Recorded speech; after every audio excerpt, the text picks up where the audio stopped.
voudrais revenir sur le projet d'une académie d'astrologie que j'avais lancé il y a presque exactement 2 ans, fin 2015. Et ça avait conduit à une réunion qui s'est déroulée au mois de décembre 2015 au premier étage du restaurant Le Palais de la Chine, dans le 13e arrondissement, dans le quartier chinois.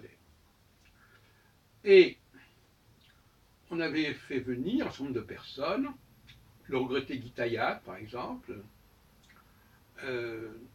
Bernard Lugern, Olivier Perbrune était venu, Roger Eke était venu, Marcel Enya était venu, Jean-Yves Espier était venu et avait été très présent, et d'autres personnes ont été également présentes à cette réunion. Et d'ailleurs, nous avons fait une sorte de document qui a été signé à ce sujet. Alors, ça a été suivi par une série de réunions mensuelles, qui ont toutes été filmées d'ailleurs, sur Internet, sur Subconscience ou Subconscience bis, je ne sais plus. Et l'idée n'était peut-être pas encore tout à fait mûre à ce moment-là, pas tout à fait formulée. L'idée, c'était la nécessité pour une communauté quelle qu'elle soit de constituer un étage supérieur, en quelque sorte. C'est-à-dire qui soit en dialectique avec ce qu'on pourrait appeler la base.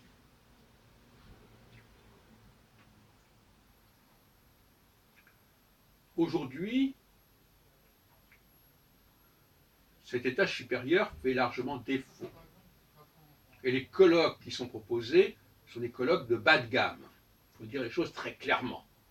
Bas de gamme au niveau de la méthodologie, bas de gamme au niveau de la participation et surtout bas de gamme au niveau du public, qui, même quand les conférenciers sont des gens de valeur, n'est pas là pour discuter, tout comme les conférenciers d'ailleurs ne discutent pas entre eux les intervenants. Donc on est dans le très bas de gamme. Et quelle est la conséquence de cela? Je crois que beaucoup de gens n'en ont pas pris conscience. La conséquence de cela, c'est la crise de recrutement de haut de gamme, justement. Si moi j'ai été recruté, entre guillemets, dans la fin des années 60, c'est parce qu'il y avait un bouillonnement intellectuel dans le milieu astrologique français et à l'étranger, qui était assez remarquable, et consciemment ou non, quelqu'un qui a une certaine ambition, qui a des prétentions, qui veut faire carrière, il faut qu'il ait le sentiment qu'il y a un objectif à atteindre. C'est-à-dire qu'il y a socialement, je ne parle pas de sa pratique personnelle, c'est pas ça. Je parle d'une réalisation sociale sur le plan de l'écriture, de la publication, des colloques, etc. Comme dans n'importe quel milieu. Un milieu qui n'est pas capable de mettre en place un espace, un aréopage, un espace de haut de gamme, eh bien il ne faut pas qu'il s'étonne qu'il ne fera pas venir des gens qui ont une ambition, puisqu'il n'y a pas de perspective de, comme on dit dans une entreprise, il n'y a pas de perspective de monter en grade. Et c'est d'autant plus vrai qu'aujourd'hui, il y a de moins en moins de gens qui publient en astrologie, ce qui n'était pas le cas il y a 30-40 ans. Donc, très médiocre perspective de développement, très médiocre perspective de croissance et de montée en puissance, et cela explique que l'on ne va pas voir venir des jeunes chercheurs qui pourraient penser qu'ils pourraient faire carrière dans la recherche astrologique. Je ne parle pas de la pratique astrologique, je ne parle pas de l'enseignement astrologique, je parle de la recherche astrologique et de l'échange, du débat intellectuel sur ce sujet. Et donc, je m'adresse à la communauté astrologique pour lui faire comprendre qu'il est temps qu'elle se ressaisisse et qu'elle constitue une élite, ce qui peut aussi passer d'ailleurs par une école spécialisée, une école normale supérieure, comme on dit. Et voyez-vous d'ailleurs, déjà dans ce langage tout à fait intéressant, la France a établi une école normale pour les instituteurs, pour le bas de gamme, et une école normale supérieure pour le haut de gamme. Une société doit avoir cette dualité. Et c'est d'autant plus dommage pour l'astrologie qu'elle ne le fasse pas, puisque à ce moment-là, ne pas comprendre que cette dualité est nécessaire à tous les niveaux fait que ils sont mal placés pour donner des conseils aux gens et pour comprendre les problèmes professionnels et sociaux des personnes qui viennent les voir. Donc on a une sorte d'étalement des signes zodiacaux dans l'espace, mais on n'a pas de verticalité et on n'a pas non plus véritablement de capacité prévisionnelle. Mais de ce dont je parle là, c'est bien de la verticalité. Il y a une sorte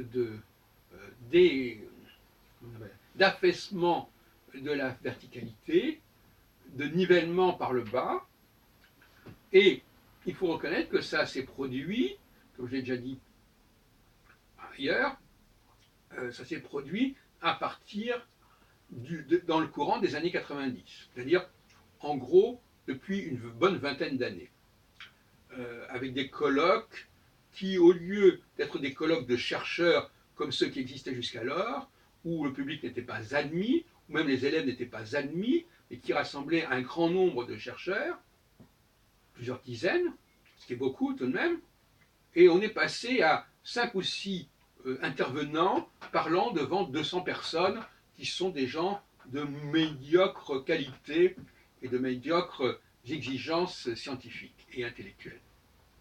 Mais qui évidemment payent, et c'est devenu un business. Le colloque est devenu, à partir des années 90 avec M. Lenoble, un business. Voilà. Et donc finalement, c'était des espèces de cours magistraux pour compléter les cours hebdomadaires qu'on pouvait donner. Et ça a été une déviance totale. Et les gens n'ont pas compris que sous le mot congrès, on ne mettait plus du tout le même produit. Il y a une sorte de remplacement d'un produit par un autre produit qui était beaucoup plus rentable à exploiter, mais qui n'apportait absolument pas la même qualité de formation, etc., etc. Et donc, c'est à peu près, oui, c'est ça, au cours, on peut dire à partir de 1996, enfin par là, pendant une vingtaine d'années, que ça s'est produit. Cela dit, il y a eu des réactions, puisque en 2004, il y a eu le grand, et même en 2000 et 2004, il y a eu 2 grands congrès d'astrologie organisés, et qui étaient des congrès qui s'adressaient à l'élite. Le congrès de décembre 2000 avec le CURA, le Centre universitaire de recherche astrologique de Patrice Guinard, et du mouvement astrologique unifié que j'avais créé donc en 1975. Et puis, le congrès, 4 ans plus tard, à peu près, justement, le grand congrès sur l'astrologie et le monde, qui s'est également tenu, tous les deux se sont tenus à la maison des associations du 13e arrondissement, qui est un haut lieu des colloques astrologiques. Et après le FIAP, qui a été également, dans les années 70, un haut lieu des congrès d'astrologie.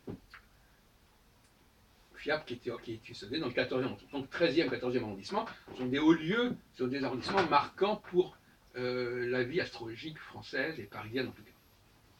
Et donc, voilà, donc il y a eu donc voilà, à partir de 2000, il y a eu un processus de réaction contre cette banalisation, cette baisse en gamme des cours d'astrologie, des réunions astrologiques, mais finalement, on n'a pas pu renverser la tendance. On n'est pas arrivé à renverser la tendance, on n'est pas arrivé à recruter, à faire venir des gens dans ce domaine-là. Il faudrait idéalement créer des bourses, carrément. Il faudrait que le milieu astrologique, c'est une position que j'avais d'ailleurs avec M. Guinard, il faudrait qu'il y ait des impôts qui constituent un budget communautaire permettant de mettre en place des projets pour pouvoir payer des chercheurs, pouvoir payer des élèves qui se forment, et tout ça ne se fait pas. Et c'est absolument essentiel. Est-ce que les grandes associations astrologiques, comme l'AFDAP, comme le RAO, et comme d'autres, est-ce qu'elles ont un budget qui leur permet de payer des gens au lieu de les obliger à vivre de l'astrologie, hein? C'est ça aussi la grande question. C'est comme ça d'ailleurs que en 1666, l'astrologie s'est séparée de l'astronomie parce que le Richelieu a trouvé souhaitable de payer les astronomes et qui n'étaient plus obligés en quelque sorte de pratiquer comme ferait un Kepler quelques décennies plus tôt la pratique astrologique. Et on disait à l'époque que l'astronomie vit grâce à sa fille. Donc il y a une crise au niveau de l'organisation sociale du milieu astrologique qui est évidente et qui conduit à un vieillissement du public qui n'arrête pas et qui explique largement la décrépitude et la déchéance de l'image de l'astrologie. Bon, alors moi voilà mon avertissement, je ne sais pas ce que ça donnera, mais il est encore temps de reprendre les choses en main, mais il faudrait se donner les moyens financiers pour que les gens puissent se consacrer à la recherche astrologique, à l'écriture de l'astrologie, et ne soient pas dans une pratique de l'enseignement commercial, l'enseignement au sens commercial, où on fourgue, on gave les élèves qui veulent se connaître en réalité et qui ne sont pas forcément envie d'ailleurs de devenir astrologues. Et puis aussi, je voudrais terminer là-dessus, l'importance de l'interdisciplinarité. Possibilité que l'élite astrologique peut communiquer et discuter avec des non-astrologues, avec des historiens, des sociologues, des psychologues, des psychanalystes, ce qu'on ne peut pas faire le commun des mortels, des astrologues. Et en outre, l'astrologie n'est pas la même dans le monde entier, et là aussi, il faut désenclaver l'astrologie française, qui, dans les années, il y a 40 ans, était totalement au centre de la vie astrologique en Europe, et qui maintenant n'est plus qu'une petite province de l'astrologie, où on rencontre plus, on ne reçoit plus des étrangers, et donc on ne peut pas confronter les différentes formes d'astrologie entre elles, tant et si bien d'ailleurs que dans ces réunions astrologiques actuelles, on n'invite pas de gens qui n'ont pas la même position sur l'astrologie, qui ont une approche critique de l'astrologie, on reste entre soi et à un tout petit niveau. Et ça, c'est tout à fait fâcheux.